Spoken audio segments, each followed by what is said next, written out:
मुंशी प्रेमचंद की लिखी कहानी त्रिया चरित्र। सेठ लगनदास जी के जीवन की बगिया फलहीन थी। कोई ऐसा मानवीय, आध्यात्मिक या चिकित्सात्मक प्रयत्न न था जो उन्होंने न किया हो। यो शादी में एक पत्नी व्रत के कायल थे, मगर जरूरत और आग्रह से विवश होकर एक दो नहीं 5 शादियाँ की। यहाँ तक कि उम्र के 40 साल गुजर गए और अंधेरे घर में उजाला न हुआ। बेचारे बहुत रंजीदा रहते। यह धन संपत्ति, यह ठाट बाट, यह वैभव और यह ऐश्वर्य क्या होंगे? मेरे बाद इनका क्या होगा? कौन इनको भोगेगा?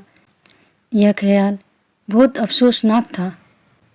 आखिर यह सलाह हुई कि किसी लड़के को गोद लेना चाहिए, मगर यह मसला पारिवारिक झगड़ों के कारण सालों तक स्थगित रहा।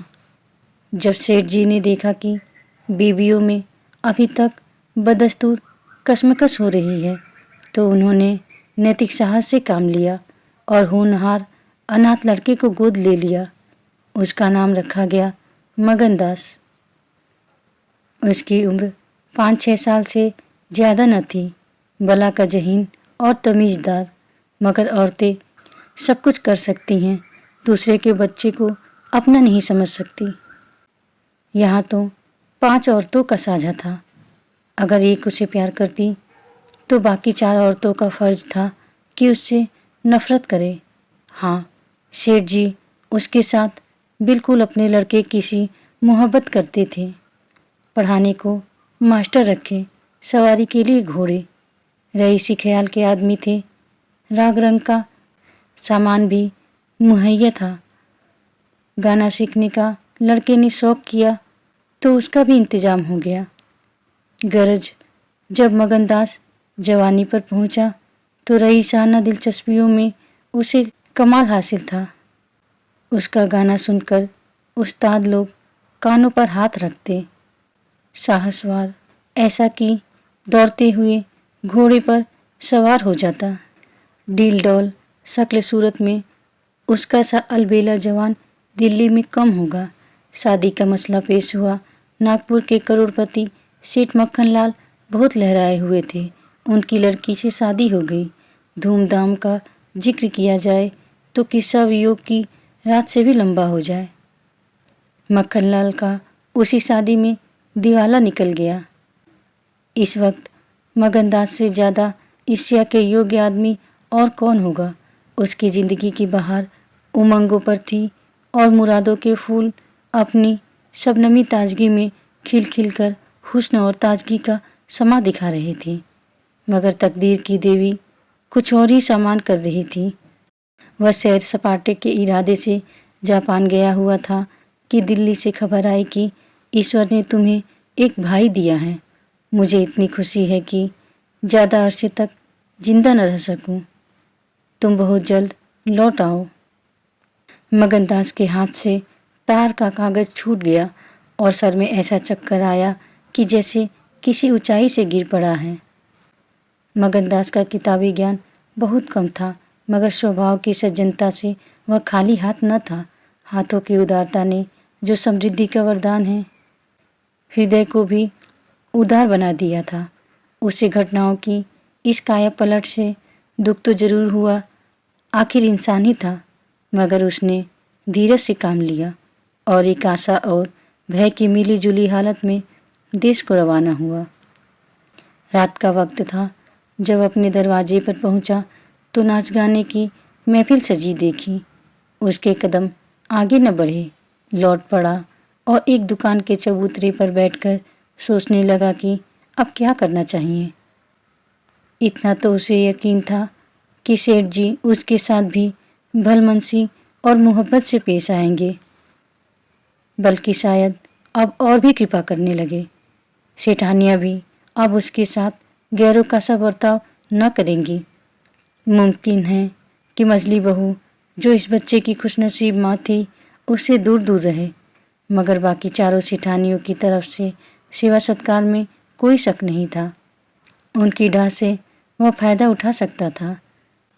ताहम उसके स्वाभिमान ने गवारा न किया कि जिस घर में मालिक की हैसियत से रहता था उसी घर में अब एक आश्रित की हैसियत से जिंदगी बसर करे। उसने फैसला कर लिया कि अब यहाँ रहना न मुनासिब है न मसलहत। मगर जाऊँ कहाँ? न कोई ऐसा फन सीखा, न कोई ऐसा इल्म हासिल किया जिससे रोजी कमाने की सूरत पैदा होती। रईसाना दिलचस्पियाँ उसी वक्त तक कद्र की निगाह से देखी जाती हैं जब तक कि वे रईसों के आभूषण रहें। जीविका बनकर वे सम्मान के पद से गिर जाती हैं। अपनी रोजी हासिल करना तो उसके लिए कोई ऐसा मुश्किल काम न था। किसी सेठ साहूकार के यहाँ मुनीम बन सकता था, किसी कारखाने की तरफ से एजेंट हो सकता था, मगर उसके कंधे पर एक भारी जुआ रखा हुआ था। उसे क्या करे? एक बड़े सेठ की लड़की जिसने लाड प्यार में परवरिश पाई, उससे यह कंगाली की तकलीफ़ें क्यों कर झेली जाएंगी? क्या मक्खन लाल की लाडली बेटी एक ऐसे आदमी के साथ रहना पसंद करेगी जिसे रात की रोटी का भी ठिकाना नहीं? मगर इस फिक्र में अपनी जान क्यों खपाऊं? मैंने अपनी मर्जी से शादी नहीं की, मैं बराबर इनकार करता रहा। सेठ जी ने ज़बरदस्ती मेरे पैरों में बेड़ी डाली है, अब वही इसके जिम्मेदार हैं। मुझसे कोई वास्ता नहीं। लेकिन जब उसने दोबारा ठंडे दिल से इस मसले पर गौर किया तो बचाव की कोई सूरत नज़र न आई। आखिरकार उसने यह फैसला किया कि पहले नागपुर चलूं, जरा उन महारानी के तौर तरीके को देखूं, बाहर ही बाहर उनके स्वभाव की मिजाज की जांच करूं। उस वक्त तय करूंगा कि मुझे क्या करना चाहिए। अगर रईसी की बू उसके दिमाग से निकल गई है और मेरे साथ रूखी रोटियां खाना उन्हें मंजूर है तो इससे अच्छा फिर और क्या। लेकिन अगर वह अमीरी ठाट बाट के हाथों बिकी हुई हैं तो मेरे लिए रास्ता साफ है। फिर मैं हूँ और दुनिया का गम। ऐसी जगह जाऊँ जहाँ किसी परिचित की सूरत सपने में भी न दिखाई दे। गरीबी की जिल्लत नहीं रहती अगर अजनबियों में जिंदगी बसर की जाए।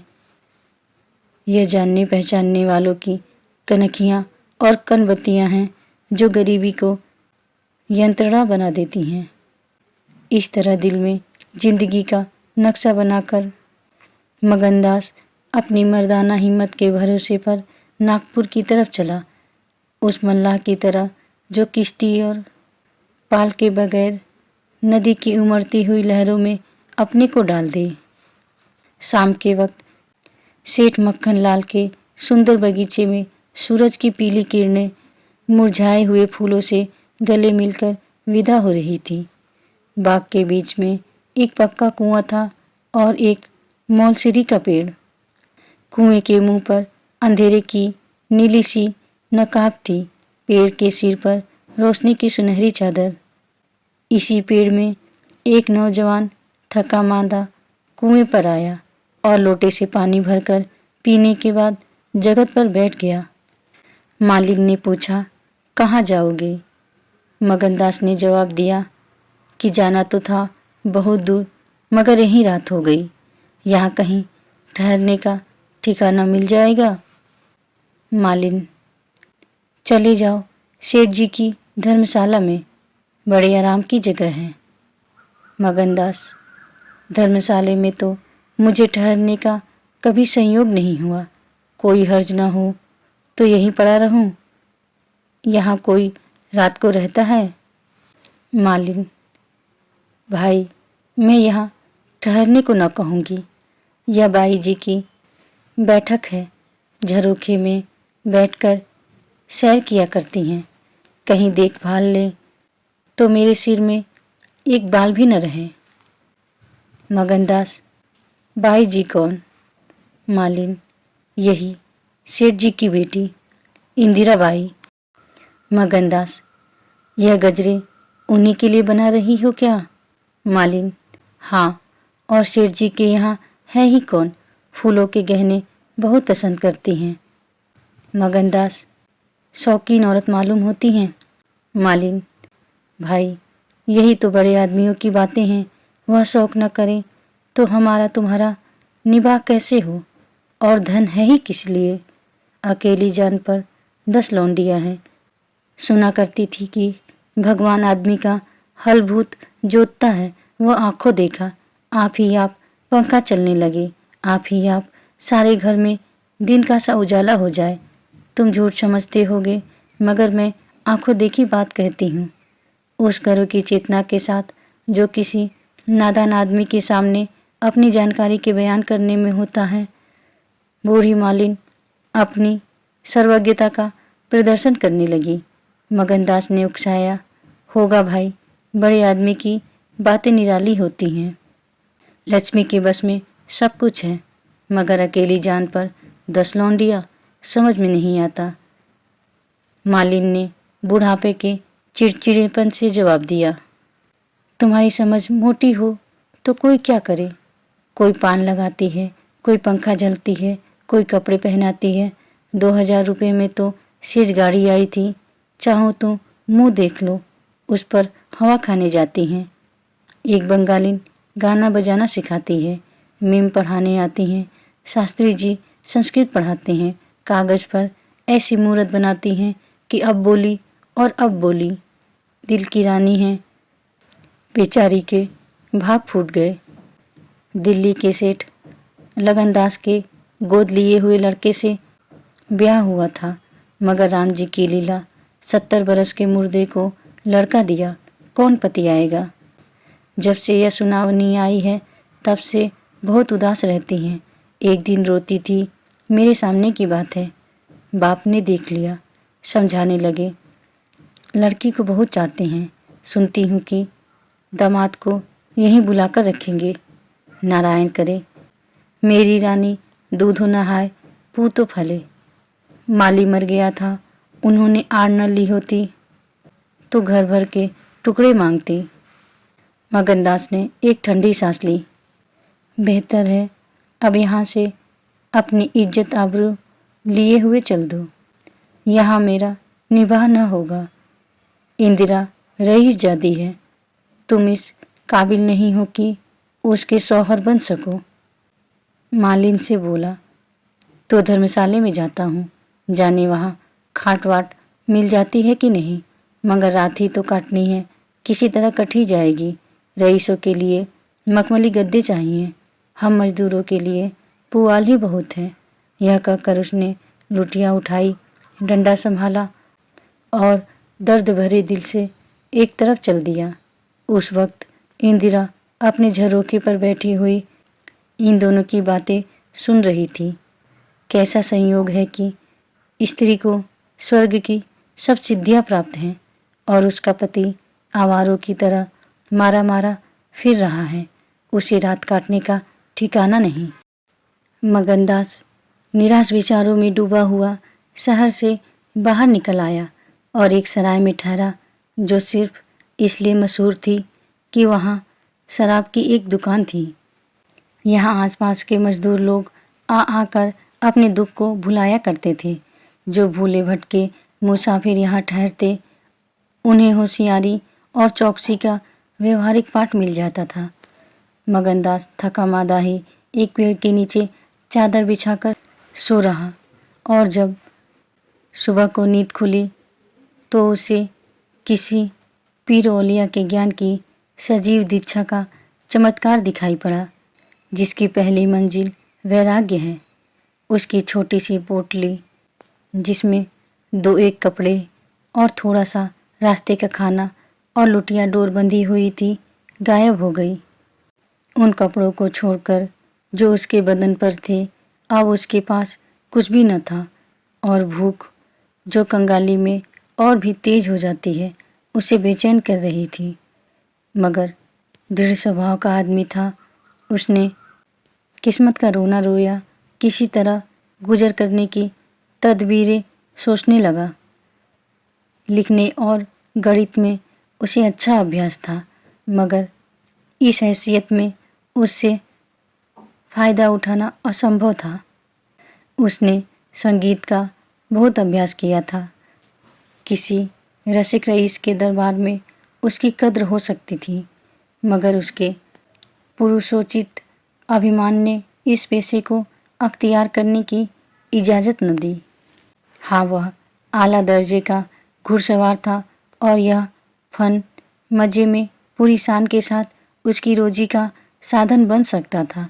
यह पक्का इरादा करके उसने हिम्मत से कदम आगे बढ़ाए। ऊपर से देखने पर यह बात यकीन के काबिल नहीं मालूम होती, मगर वह अपना बोझ हल्का हो जाने से इस वक्त बहुत उदास नहीं था। मर्दाना हिम्मत का आदमी ऐसी मुसीबतों को उसी निगाह से देखता है जिसमें एक होशियार विद्यार्थी परीक्षा के प्रश्नों को देखता है। उसे अपनी हिम्मत आजमाने का, एक मुश्किल से जूझने का मौका मिल जाता है। उसकी हिम्मत अनजाने ही मजबूत हो जाती है। अक्सर ऐसे मौके मर्दाना हौसले के लिए प्रेरणा का काम देते हैं।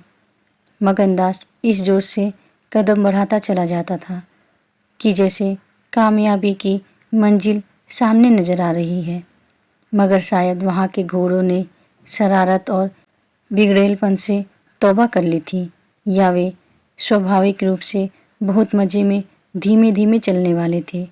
वह जिस गांव में जाता निराशा को उकसाने वाला जवाब पाता।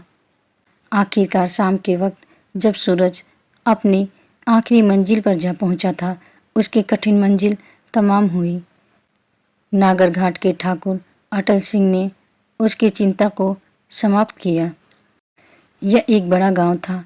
पक्के मकान बहुत थे, मगर उनमें प्रेतात्माएं आबाद थी। कई साल पहले प्लेग ने आबादी के बड़े हिस्से को इस क्षणभंगुर संसार से उठाकर स्वर्ग में पहुंचा दिया था। इस वक्त प्लेग के बचे खुचे वे लोग गांव के नौजवान और शौकीन जमींदार साहब और हल्के के कारगुजार और रोबीले थानेदार साहब थे। उनकी मिली जुली कोशिशों से गांव में सतयुग का राज था। धन दौलत को लोग जान का अजाब समझते थे, उसे गुनाह की तरह छुपाते थे।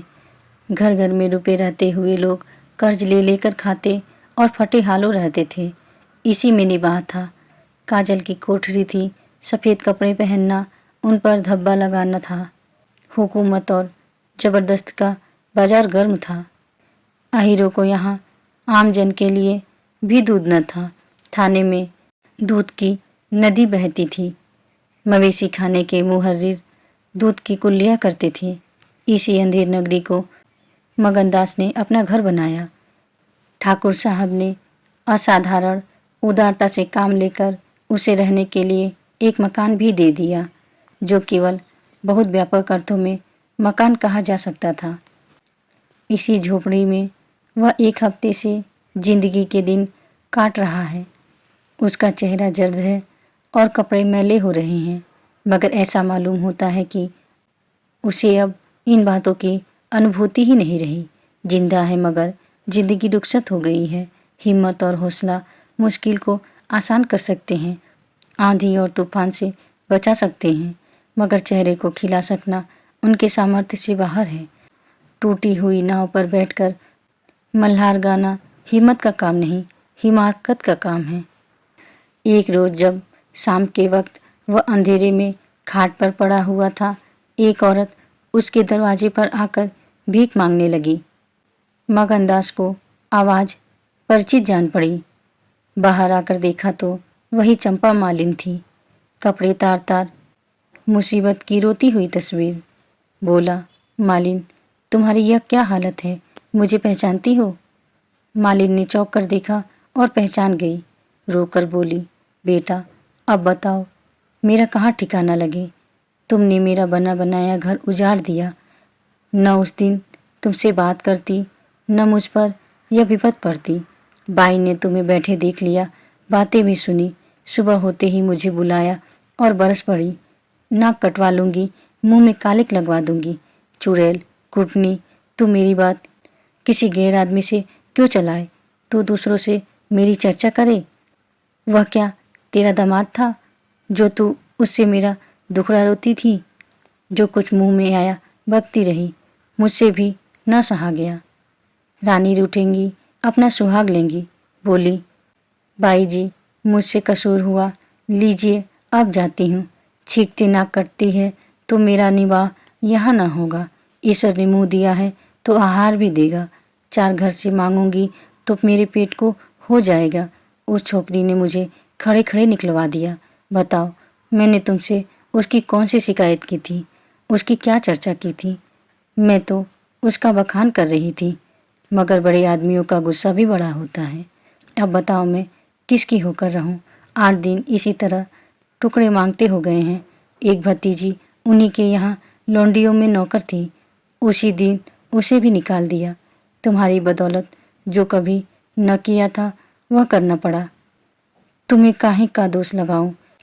किस्मत में जो कुछ लिखा था देखना पड़ा। मगनदास सन्नाटे में, जो कुछ लिखा था? आह, मिजाज का यह हाल है, यह घमंड, यह शान। मालिन को इत्मीनान दिलाया। उसके पास अगर दौलत होती तो उसे माला माल कर देता। सेठ मक्खनलाल की बेटी को भी मालूम हो जाता कि रोजी की कुंजी उसी के हाथ में नहीं है। बोला, तुम फिक्र न करो, मेरे घर में आराम से रहो। अकेले मेरा जी भी नहीं लगता। सच कहो तो मुझे तुम्हारी तरह एक औरत की तलाश थी। अच्छा हुआ तुम आ गई। मालिन ने आंचल फैलाकर आशीष दिया। बेटा तुम जुग जुग जियो, बड़ी उम्र हो। यहाँ कोई घर मिले तो मुझे दिलवा दो। मैं यहीं रहूँगी तो मेरी भतीजी कहाँ जाएगी? वह बेचारी शहर में किसके आश्रय रहेगी? मगनलाल के खून में जोश आया। उसके स्वाभिमान को चोट लगी। उन पर यह आफत मेरी लाई हुई है। उनकी इस आवारागर्दी का जिम्मेदार मैं हूँ। बोला, कोई हर्ज ना हो तो उसे भी यहीं ले आओ। मैं दिन को यहाँ बहुत कम रहता हूँ। रात को बाहर चारपाई डालकर पड़ा रहा करूँगा। मेरी वजह से तुम लोगों को कोई तकलीफ ना होगी। यहाँ दूसरा मकान मिलना मुश्किल है। यही झोपड़ा बड़ी मुश्किलों से मिला है। यह अंधेर नगरी है। जब तुम्हारी शुभता कहीं लग जाए तो चली जाना। मगनदास को क्या मालूम था कि हजरत इश्क उसकी ज़बान पर बैठे हुए उससे यह बात कहला रहे थे। क्या यह ठीक है कि इश्क पहले मासूक के दिल में पैदा होता है? नागपुर इस गांव से 20 मील की दूरी पर था। चंपा उसी दिन चली गई और तीसरे दिन रंभा के साथ लौट आई। यह उसकी भतीजी का नाम था। उसके आने से झोपड़े में जान सी पड़ गई। मगनदास के दिमाग में मालिन की लड़की की जो तस्वीर थी उसका रंभा से कोई मेल न था। वह सौंदर्य नाम की चीज़ का अनुभवी जौहरी था, मगर ऐसी सूरत जिस पर जवानी की ऐसी मस्ती और दिल का चैन छीन लेने वाला ऐसा आकर्षण हो, उसने पहले कभी नहीं देखा था। उसकी जवानी का चांद अपनी सुनहरी और गंभीर शान के साथ चमक रहा था। सुबह का वक्त था। मगनदास दरवाजे पर पड़ा ठंडी ठंडी हवा का मजा उठा रहा था। रंभा सिर पर घड़ा रखे पानी भरने को निकली। मगनदास ने उसे देखा और एक लंबी सांस खींचकर उठ बैठा। चेहरा मोहरा बहुत ही मोहक, ताजे फूल की तरह खिला हुआ चेहरा, आंखों में गंभीर सरलता। मगनदास को उसने भी देखा। चेहरे पर लाज की लाली दौड़ गई। प्रेम ने पहला वार किया। मगनदास सोचने लगा, क्या तकदीर यहाँ कोई और गुल खिलाने वाली है? क्या दिल मुझे यहाँ भी चैन न लेने देगा? रंभा, तू यहाँ नाहक आई। नाहक एक गरीब का खून तेरे सर पर होगा। मैं तो अब तेरे हाथों बिक चुका, मगर क्या तू भी मेरी हो सकती है? लेकिन नहीं, इतनी जल्दबाजी ठीक नहीं। दिल का सौदा सोच समझकर करना चाहिए। तुमको अभी जब्त करना होगा। रंभा सुंदरी है, मगर झूठे मोती की आब और ताब उसे सच्चा नहीं बना सकती। तुम्हें क्या खबर कि उस भोली लड़की के कान प्रेम के शब्द से परिचित नहीं हो चुके हैं? कौन कह सकता है कि उसके सौंदर्य की वाटिका पर किसी फूल चुनने वाले के हाथ नहीं पड़ चुके हैं? अगर कुछ दिनों की दिलबस्तगी के लिए कुछ चाहिए तो तुम आज़ाद हो, मगर यह नाजुक मामला है। जरा संभल के कदम रखना। पेशेवर जातों में दिखाई पड़ने वाला सौंदर्य अक्सर नैतिक बंधनों से मुक्त होता है। 3 महीने गुजर गए। मगनदास रंभा को ज्यों-ज्यों बारीक से बारीक निगाहों से देखता, त्यों-त्यों उस पर प्रेम का रंग गाढ़ा होता जाता था। वह रोज उसे कुएं से पानी निकालते देखता, वह रोज घर में झाड़ू देती, रोज खाना पकाती। मगनदास को उन ज्वार की रोटियों में मजा आता था। वह अच्छे से अच्छा व्यंजनों में भी न आया था। उसे अपनी कोठरी हमेशा साफ सुथरी मिलती। न जाने कौन उसका बिस्तर बिछा देता। क्या यह रंभा की कृपा थी? उसकी निगाहें शर्मीली थी। उसने उसे कभी अपनी तरफ चंचल आंखों से ताकते नहीं देखा। आवाज़ कैसी मीठी, उसकी हंसी की आवाज़ कभी उसके कान में नहीं आई। मगर मगनदास उसके प्रेम में मतवाला हो रहा था तो कोई ताज्जुब की बात नहीं थी। उसकी भूखी निगाहें बेचैनी और लालसा में डूबी हुई हमेशा रंभा को ढूंढा करती। वह जब किसी गांव को जाता तो मीलों तक उसकी जिद्दी और बेताब आंखें मुड़ मुड़ कर झोपड़े के दरवाजे की तरफ आती। उसकी ख्याति आसपास फैल गई थी, मगर उसके स्वभाव की मुसीबत और उदार हृदयता से अक्सर लोग अनुचित लाभ उठाते थे। इंसाफ पसंद लोग तो स्वागत सत्कार से काम निकाल लेते, और जो लोग ज़्यादा समझदार थे वे लगातार तकाजों का इंतजार करते। चूँकि मगनदास इस फन को बिल्कुल नहीं जानता था, बावजूद दिन रात की दौड़ धूप के गरीबी से उसका गला न छूटता। जब वह रंभा को चक्की पीसते हुए देखता तो गेहूं के साथ उसका दिल भी पीस जाता था। वह कुएं से पानी निकालती तो उसका कलेजा निकल आता। जब वह पड़ोस की औरत के कपड़े सीती तो कपड़ों के साथ मगनदास का दिल छिद जाता। मगर कुछ बस था न काबू। मगनदास की हृदय भेदी दृष्टि को इसमें तो कोई संदेह नहीं था कि उसके प्रेम का आकर्षण बिल्कुल बेअसर नहीं है, वरना रंभा की उन वफा से भरी हुई खातिरदारियों की तू कैसा बिठाता। वफा ही वह जादू है, रूप के गर्व का सिर नीचा कर सकता है। मगर प्रेमिका के दिल में बैठने का मादा उसमें बहुत कम था। कोई दूसरा मनचला प्रेमी अब तक अपने वशीकरण में कामयाब हो चुका होता, लेकिन मगनदास ने दिल आशिक का पाया था और जबान मासूक की। एक रोज शाम के वक्त चंपा किसी काम से बाजार गई हुई थी और मगनदास हमेशा की तरह चारपाई पर पड़ा सपने देख रहा था। रंभा अद्भुत छटा के साथ आकर उसके सामने खड़ी हो गई। उसका भोला चेहरा कमल की तरह खिला हुआ था और आंखों से सहानुभूति का भाव झलक रहा था। मगनदास ने उसकी तरफ पहले आश्चर्य और फिर प्रेम की निगाहों से देखा और दिल पर जोर डालकर बोला, आओ रंभा, तुम्हें देखने को बहुत दिन से आंखें तरस रही थी। रंभा ने भोलेपन से कहा, मैं यहाँ न आती तो तुम मुझसे कभी न बोलते। मगनदास का हौसला बढ़ा, बोला, बिना मर्जी पाए तो कुत्ता भी नहीं आता। रंभा मुस्कुराई, कली खिल गई, मैं तो आप ही चली आई। मगनदास का कलेजा उछल पड़ा। उसने हिम्मत करके रंभा का हाथ पकड़ लिया और भावावेश से कांपती हुई आवाज़ में बोला, नहीं रंभा, ऐसा नहीं है, यह मेरी महीनों की तपस्या का फल है। मगनदास ने बेताब होकर उसे गले से लगा लिया।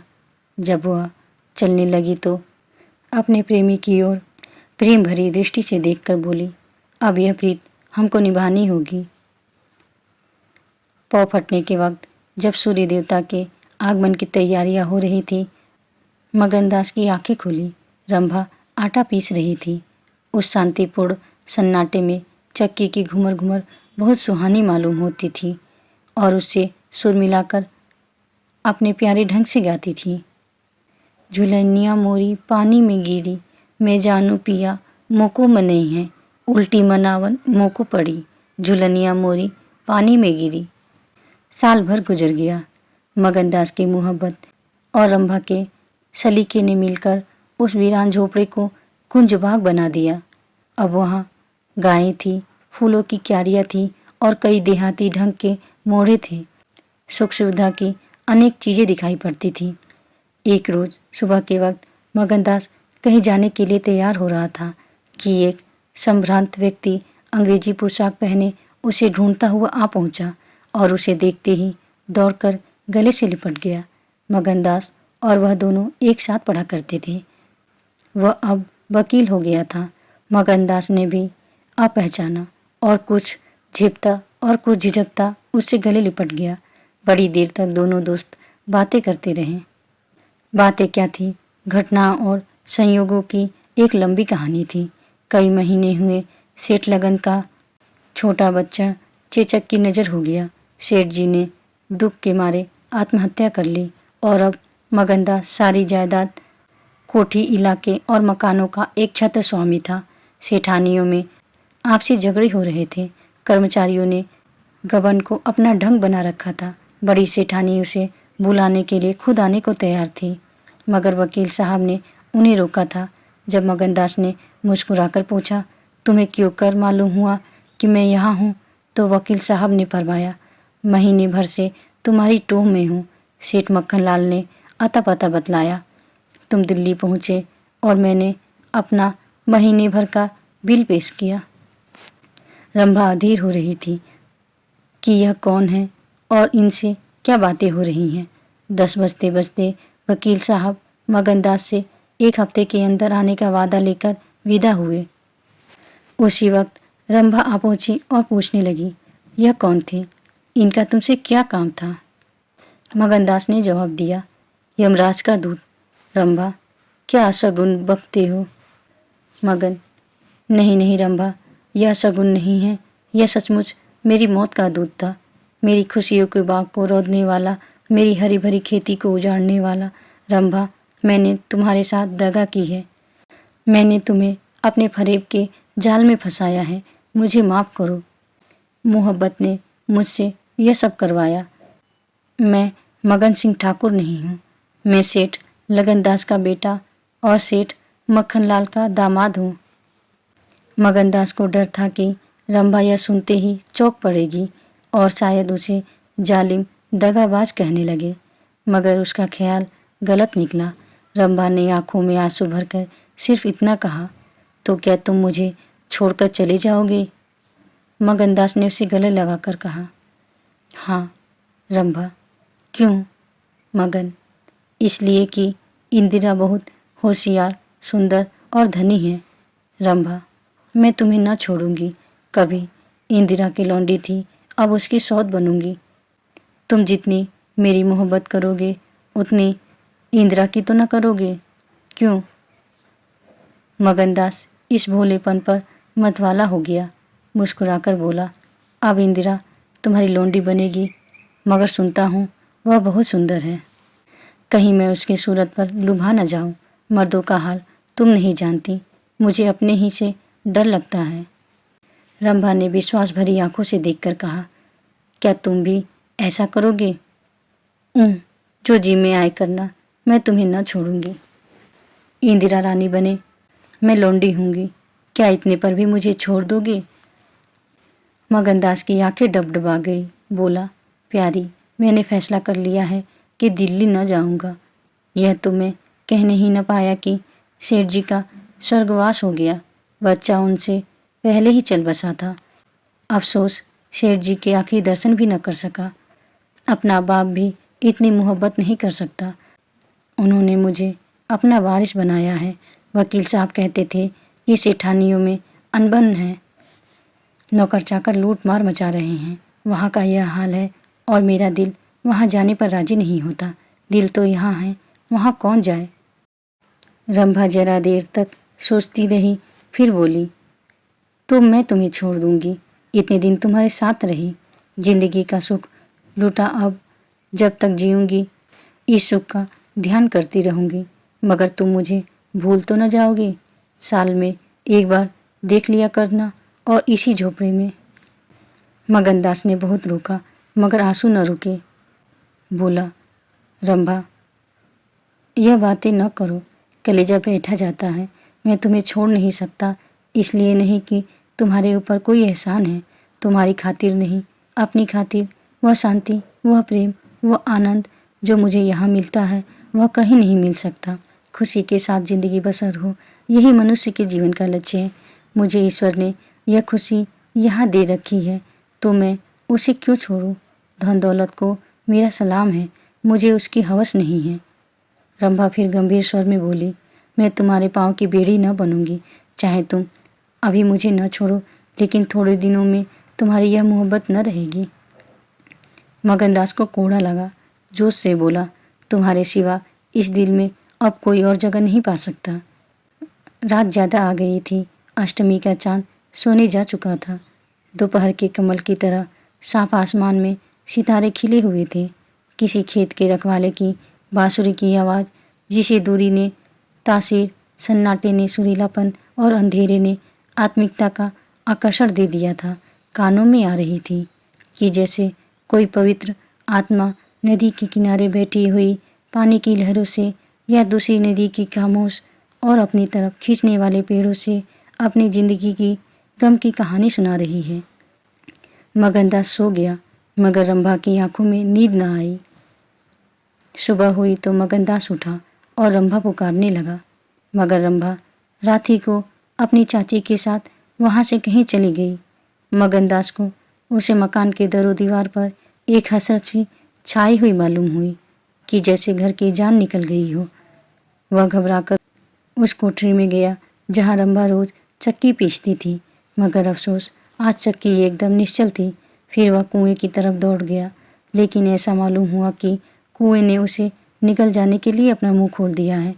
तब वह बच्चों की तरह चीख उठा, रोता हुआ फिर उसी झोपड़ी में आया जहाँ कल रात तक प्रेम का वास था, मगर उस वक्त वह शोक का घर बना हुआ था। जब जरा आंसू थमे तो उसने घर में चारों तरफ नजर दौड़ाई। रंभा की साड़ी अरगनी पर पड़ी हुई थी। एक पिटारी में वह कंगन रखा हुआ था जो मगनदास ने उसे दिया था। बर्तन सब रखे हुए थे, साफ और सुथरे।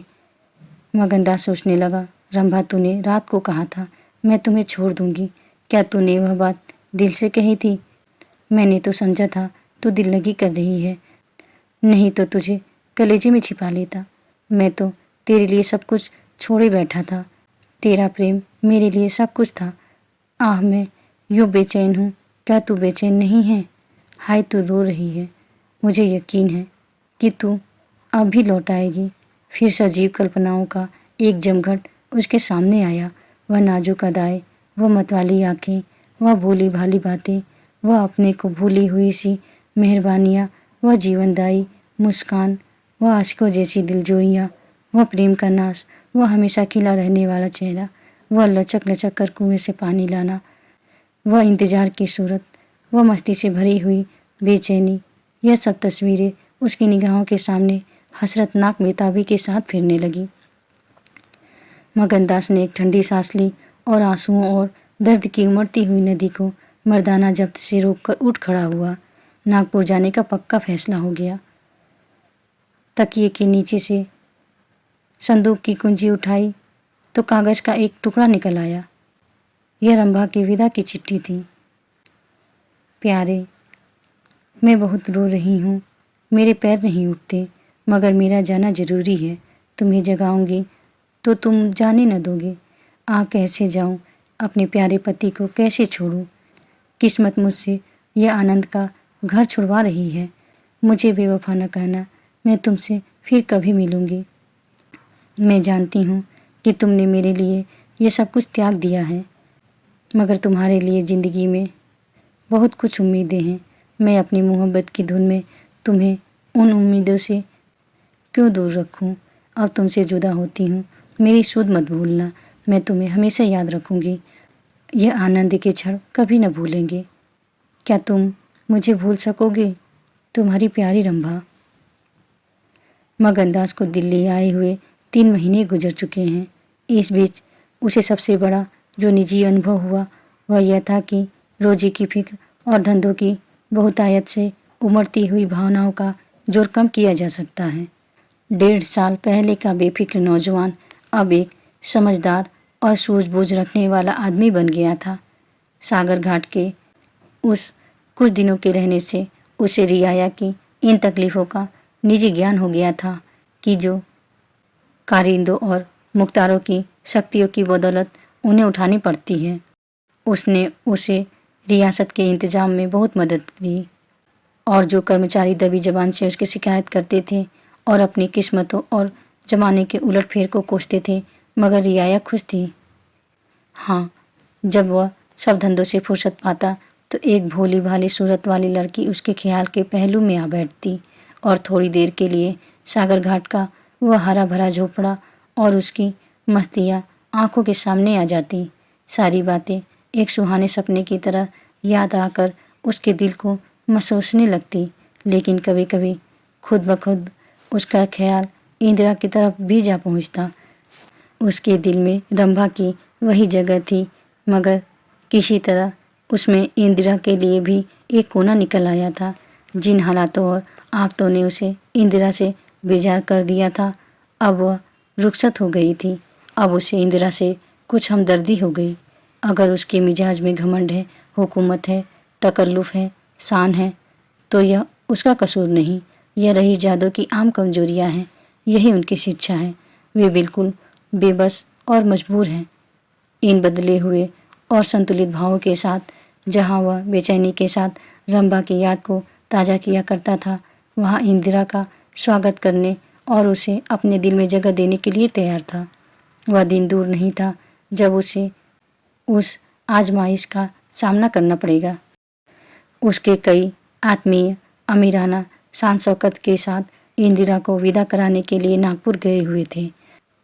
मगनदास की तबीयत आज तरह तरह के भाव के कारण, जिनमें प्रतीक्षा और मिलन की उत्कट विशेष थी, उचाट सी हो रही थी। जब कोई नौकर आता तो वह संभल बैठता कि शायद इंदिरा आ पहुंची। आखिर शाम के वक्त जब दिन और रात गले मिल रहे थे, जनाने खाने में जोर शोर के गाने की आवाज़ों ने बहू के पहुंचने की सूचना दी। सुहाग की सुहानी रात थी। 10 बज गए थे।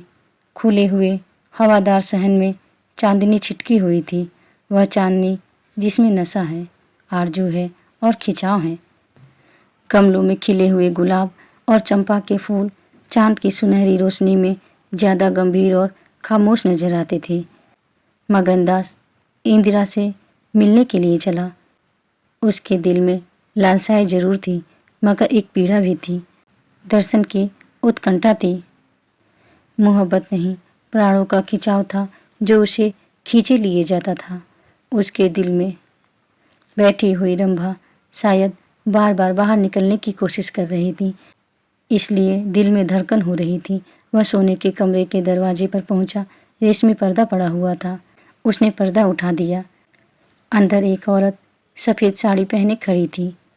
हाथ में चंद खूबसूरत चूड़ियों के सिवा उसके बदन पर एक जेवर भी न था। जो ही पर्दा उठा और मगनदास ने अंदर कदम रखा, वह मुस्कुराती हुई उसकी तरफ बढ़ी। मगनदास ने उसे देखा और चकित होकर बोला, रंभा, और दोनों प्रेमावेश से लिपट गए। दिल में बैठी हुई रंभा बाहर निकल आई थी। साल भर गुजरने के बाद एक दिन इंदिरा ने अपने पति से कहा, क्या रंभा को बिल्कुल भूल गए? कैसे बेवफा हो? कुछ याद है? उसने चलते वक्त तुमसे क्या विनती की थी? मगनदास ने कहा, खूब याद है। वह आवाज़ भी कानों में गूंज रही है। मैं रंभा को भोली भाली लड़की समझता था। यह नहीं जानता था कि यह त्रिया चरित्र का जादू है। मैं अपनी रंभा को अब भी इंदिरा से ज़्यादा प्यार करता हूँ। तुम्हें डाह तो नहीं होती? इंदिरा ने हंसकर जवाब दिया, डाह क्यों हो? तुम्हारी रंभा है तो क्या मेरा मगन सिंह नहीं है? मैं अब भी उस पर मरती हूँ। दूसरे दिन दोनों दिल्ली से एक राष्ट्रीय समारोह में शरीक होने का बहाना करके रवाना हो गए और सागर घाट जा पहुँचे। वह झोपड़ा, वह मोहब्बत का मंदिर, वह प्रेम भावन फूल और हरियाली से लहरा रहा था। चंपा मालिन उन्हें वहाँ मिली। गांव के जमींदार उनसे मिलने के लिए आए। कई दिन तक फिर मगन सिंह को घोड़े निकालना पड़ा। रंभा कुएं से पानी लाती, खाना पकाती, फिर चक्की पीसती और गाती। गांव की औरतें फिर उससे अपने कुर्ते और बच्चों की लेसदार टोपियाँ सिलाती। हाँ, इतना ज़रूर कहती कि उसका रंग कैसा निखर आया है, हाथ पांव कैसे मुलायम से पड़ गए हैं। किसी बड़े घर की रानी मालूम होती है, मगर स्वभाव वही है, वही मीठी बोली है, वही मुरव्वत, वही हंसमुख चेहरा। इस तरह एक हफ्ते इस सरल और पवित्र जीवन का आनंद उठाने के बाद दोनों दिल्ली वापस आए और 10 साल गुजरने पर भी साल में एक बार वो झोपड़े के नसीब जागते हैं। वह मोहब्बत की दीवार अभी तक उन दोनों प्रेमियों को अपनी छाया में आराम देने के लिए खड़ी है। आप सुन रहे थे मुंशी प्रेमचंद की लिखी कहानी त्रिया चरित्र। फिर मिलेंगे दोस्तों अगली कहानी के साथ। तब तक के लिए अपना ख्याल रखना और हमेशा मुस्कुराते रहना। राधे राधे।